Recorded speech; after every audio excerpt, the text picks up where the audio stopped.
লামায় জিনামেজু সামজে school ভবন উদ্বোধন ও মারমা ভাষা শিক্ষার উদ্যোগ।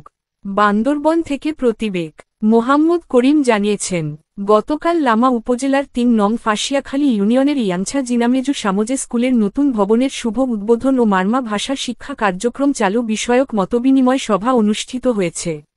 এতে প্রধান অতিথি হিসেবে উপস্থিত ছিলেন লামা উপজেলা নির্বাহী অফিসার মঈন উদ্দিন।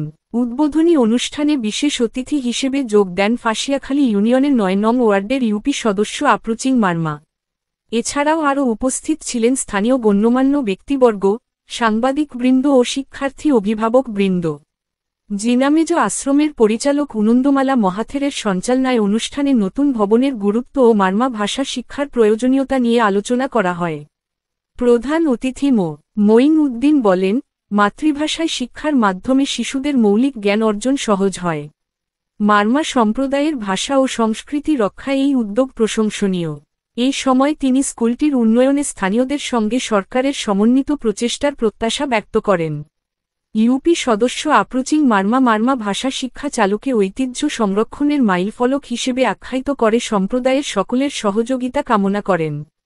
উনন্দমালা মহাথের জানান, আদিবাসী শিশুদের শিক্ষা প্রসার ও সংস্কৃতি চর্চায় এই প্রতিষ্ঠান নিয়মিত কার্যক্রম অব্যাহত রাখবে।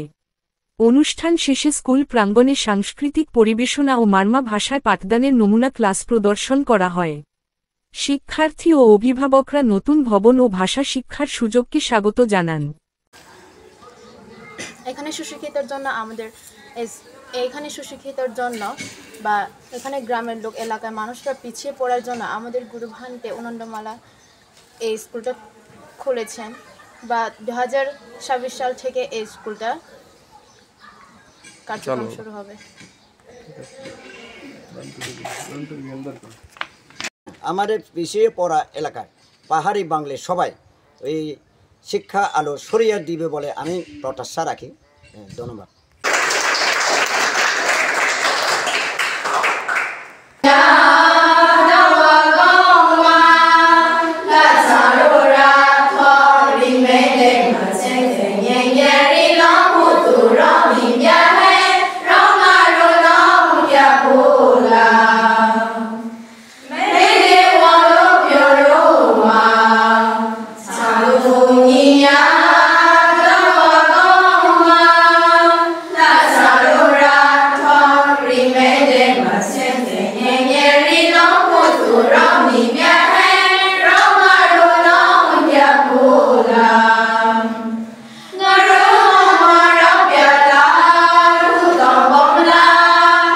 I